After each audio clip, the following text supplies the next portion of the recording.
Hello students, आज हम पढ़ेंगे। लास्ट में हमने पढ़ा था डायरेक्ट इनडायरेक्ट के सिंपल सेंटेंस। कौन से पढ़े थे? Simple sentence. आज हम पढ़ेंगे डायरेक्ट इनडायरेक्ट के इंटेरोगेटिव सेंटेंस। हमने आपको बताए थे 5 टाइप्स के होते हैं। तो सेकंड नंबर पे आप कौन से आते हैं? Interrogative sentences.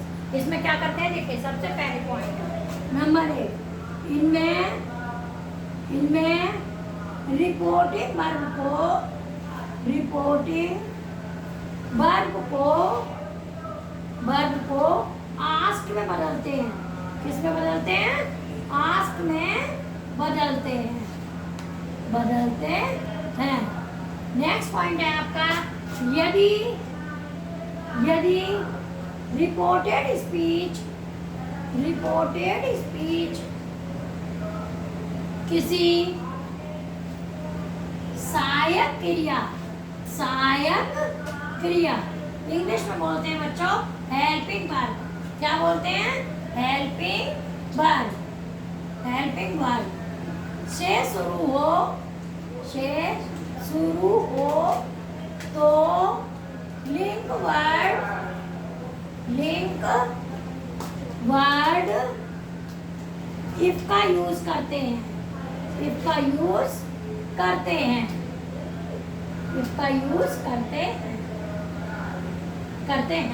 एग्जाम्पल देखिए, he said to me, comma inverted comma, do you know my address? Question mark. आप देखिए, ये काय से शुरू है?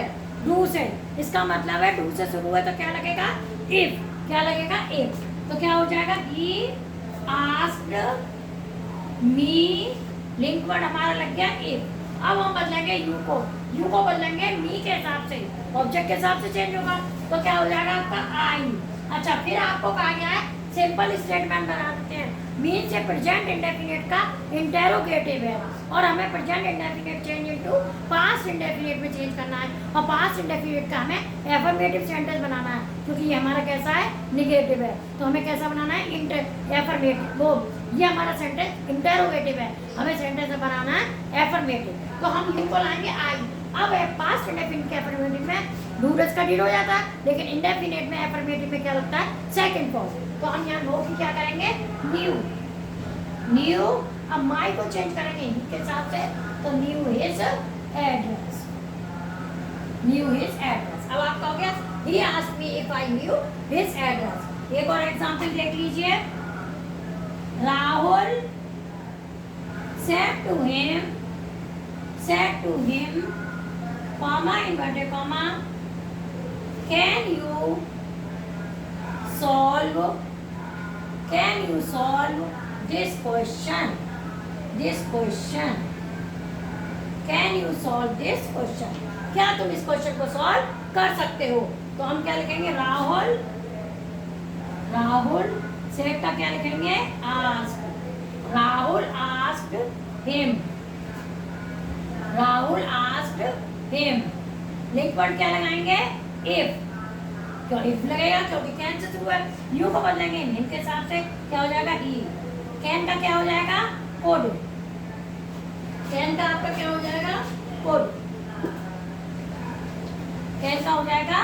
कोड। सॉल्व, जिसका क्या हो जाएगा? That question.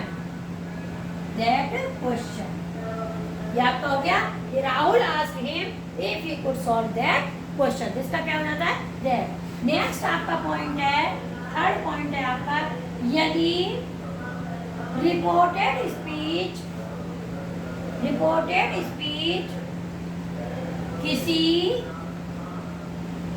Question word Hindi में होता है प्रश्नवाचक शब्द से शुरू हो तो लिंक वर्ड का यूज नहीं करते हैं। लिंक वर्ड का यूज नहीं करते हैं तथा वाक्य को सिंपल स्टेटमेंट बना देते हैं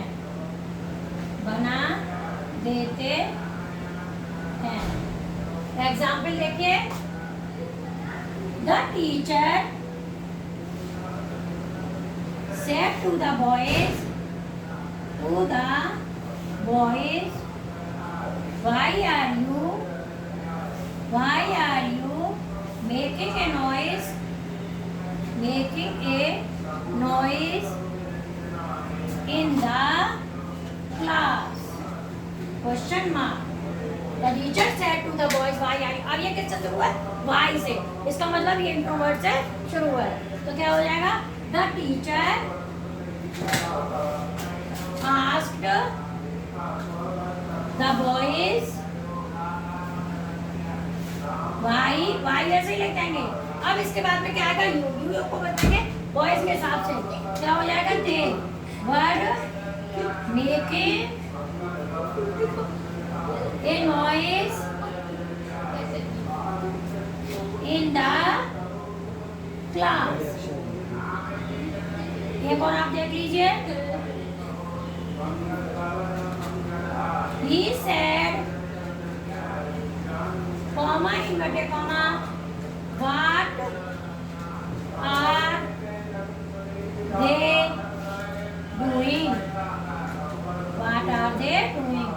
क्वेश्चन मार्क inverted comma पर क्वेश्चन मार्क. अब इसका क्या करेंगे? he said का क्या लिख देंगे? asked. he asked. why ऐसा ही लिख देंगे. they were doing. अब 1 by 1 करके आप देखिए, समझिए. आप इस तरह समझेंगे. देखिए, इंटेरोगेटिव में क्या होता है? रिपोर्टिंग वर्ब को, यानी सेड होता है आपको किसमें आपको बदलना है? आस्क में बदलना है. और अगर रिपोर्टेड स्पीच, मतलब जो आपकी रिपोर्टेड कॉमा के अंदर वाली स्पीच होती है, वो यदि किसी सहायक क्रिया से, सहायक क्रिया कौन सी होती है? या helping verb, is, am, are, was, were, shall, will, इनसे शुरू होगा तो लिंक वर्ड क्या लगाएंगे? इफ. और वाक्य को सिंपल स्टेटमेंट बना देंगे. देखिए, he said to me, do you know my address? अब ये किससे शुरू हुआ? डू से. डू क्या है आपका? Helping verb. तो present indefinite change into past indefinite. तो इंटरोगेटिव सेंटेंस है जो पास्ट इंडेफिनिट पे करेंगे इनडायरेक्ट बनाते समय, तो आपका एफर्मेटिव सेंटेंस हो जाएगा. अब देखिए, he asked me if, क्या लगाएंगे? if I knew my address. Next आप देखिए, Rahul said to me, can you solve this question? अब ये can you, ये भी can है, can भी हेल्पिंग वर्ब है. तो Rahul asked him if he could solve this का क्या हो जाएगा? that. can का क्या हो जाएगा? could solve that. this का क्या हो जाएगा? that question. नेक्स्ट है आपका पॉइंट, यदि रिपोर्टेड स्पीच किसी सहायक प्रश्नवाचक शब्द से, क्वेश्चन वर्ड से शुरू होती है, तो हम क्या लगाते हैं? लिंक वर्ड कोई नहीं लगाते. लिंक वर्ड कोई नहीं लगता, वाक्य को सिंपल स्टेटमेंट बना देते हैं. जो आपका क्वेश्चन वर्ड होता है वही आपका लिंक वर्ड हो जाता है. नेक्स्ट देखिए, the teacher said to the boys, why are you making a noise in the class? तो द टीचर सेड का क्या करेंगे? Ask. The teacher asked the boys why. Why वही लिख देंगे वाई. इसके बाद में यू को चेंज करेंगे बॉयज के हिसाब से. तो why they were making a noise in the class. Next आपका है, he said what are they doing? They आपको कहा गया है थर्ड पर्सन का प्रोनाउन हम चेंज नहीं करते हैं, तो ये आपका क्या है? दे आपका चेंज नहीं होगा. इसका मतलब क्या होगा? He asked why. व्हाई के बाद में प्रश्नवाचक शब्द के बाद में तुरंत सब्जेक्ट आएगा. तो व्हाई दे वर, इस हमारे का क्या हो जाएगा? Was were. They were doing. ये आपका हो गया. ये आपके इंटेरोगेटिव आपके कंप्लीट हो गए. अब आपको चैनल को सब्सक्राइब कर देना है ताकि आपको और वीडियो मिल सके. और कोई आपको प्रॉब्लम है तो कमेंट बॉक्स में बताइए. Thank you.